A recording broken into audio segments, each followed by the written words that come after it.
ഇന്ന് നമുക്ക് സ്പെഷ്യലായിട്ട് മക്കളൊക്കെ സ്കൂളിൽ നിന്ന് വരുമ്പോഴത്തേക്ക് പെട്ടെന്ന് തയ്യാറാക്കാവുന്ന ഒരു അരിയുണ്ടയുടെ റെസിപ്പിയാണ് കേട്ടോ. നമുക്ക് റേഷൻ കടയിൽ നിന്ന് കിട്ടുന്ന അരി ഉണ്ടല്ലോ, അത് എടുത്ത് നല്ല രീതിയിൽ കഴുകി വൃത്തിയാക്കി ഒരു അരിപ്പയിൽ വാങ്ങി വയ്ക്കണം. അതിനുശേഷം ഇങ്ങനെ ഒരു പാൻ എടുത്തിട്ട് പാനിലേക്ക് ഇട്ടിട്ട് നല്ലോണം വറുത്തെടുക്കണം. അതിനകത്തോട്ട് 2 ഏലക്കയും കൂടി ഇട്ട് കൊടുക്കണം കേട്ടോ. ഏലക്കയും കൂടി ഇട്ട് കൊടുത്ത് നല്ല രീതിയിൽ ചുമന്ന് വരുന്നത് വരെ വറുത്തെടുക്കണം.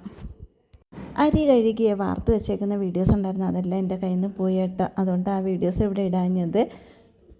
അരി ഇതാണ്ട് ഇങ്ങനെ ചുമന്ന് വരും കേട്ടോ. ചുമന്ന് ഇത് പൊട്ടാൻ തുടങ്ങും.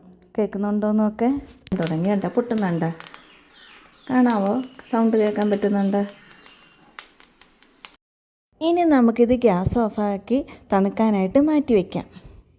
അടുത്തതായിട്ട് നമുക്ക് വേണ്ടുന്നത് ശർക്കര ഉരുക്കിയെടുക്കാനായിട്ടോ. അന്നേരം ഞാനിപ്പോൾ എടുത്തേക്കുന്നത് ഈ ബൗളിന് 1 ബൗള് അരിയാണ് ഞാൻ എടുത്തേക്കുന്നത്. അന്നേരം അതേ സെയിം ബൗളിൽ തന്നെ ഞാൻ 1/2 കപ്പ് ശർക്കര എടുത്ത് 1/2 കപ്പ് വെള്ളവും കൂടെ ചേർത്ത് നന്നായിട്ട് ഉരുക്കിയെടുക്കുന്ന കേട്ടോ. അന്നേരം ഒരു നൂൽ പരുവാകുമ്പോൾ ഞാനിത് ഓഫാക്കി മാറ്റി വയ്ക്കുന്നത്.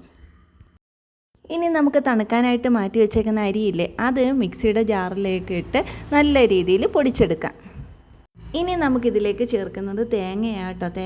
ഞാൻ മുമ്പേ എടുത്ത ബൗളിലെ ആ സെയിം ബൗളിന് തന്നെ 1/2 കപ്പ് തേങ്ങയും കൂടെ എടുത്തിട്ട് നമ്മൾ അരി വറുത്ത പാനിലോട്ട് തന്നെ ഇട്ട് ഒന്ന് പച്ച മണം മാറുന്നത് വരെ ഒന്ന് ഇളക്കിയെടുക്കാം. ഒരു 1-2 മിനിറ്റ് ഇട്ടാൽ മതി കേട്ടോ. അന്നേരത്തേക്ക് അതിൻ്റെ ആ പച്ച മണം ഒന്ന് മാറിക്കിട്ട് ഇതിലേക്ക് ഞാനൊരു അല്പം നെയ്യും കൂടെ ചേർത്ത് കൊടുക്കുന്ന കേട്ടോ. നെയ്യുടെ മണം ഇഷ്ടമുള്ളവർക്ക് ചേർക്കാം, അത് ഇഷ്ടമല്ലാത്തവർ ചേർക്കണമെന്നില്ല കേട്ടോ.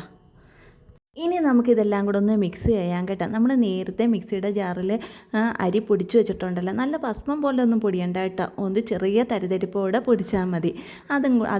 അത് നമുക്ക് ഒരു ബൗളിലേക്ക് ഇട്ടതിന് ശേഷം പിന്നെ നമ്മൾ തേങ്ങ കൊണ്ട് പച്ചമണം മാറ്റി വെച്ചിട്ടുണ്ടല്ലോ, ആ തേങ്ങയും കൂടെ ഇതിലേക്ക് ഇട്ട് കൊടുക്കാം. പിന്നെ നമ്മൾ ശർക്കരയും കൂടെ ഒഴിച്ചു കൊടുത്ത് നല്ല രീതിയിൽ മിക്സ് ചെയ്യുന്നതാട്ടോ. ശർക്കരപ്പാനി നമ്മൾ ഇതിനകത്ത് ചൂടോടെ ഒഴിച്ചു കൊടുക്കുന്നത് കേട്ടോ. ചൂടോടെ ഒഴിച്ചു കൊടുത്തിട്ട് നല്ല രീതിയിൽ നമ്മൾ മിക്സ് എടുക്കുന്നത് കേട്ടോ. എന്താണെന്ന് വെച്ചാൽ ഇല്ലെന്നുണ്ടെങ്കിൽ ഉണ്ട പിടിക്കുമ്പോഴത്തേക്ക് അത് പൊടിഞ്ഞു പോകാൻ സാധ്യതയുണ്ട്.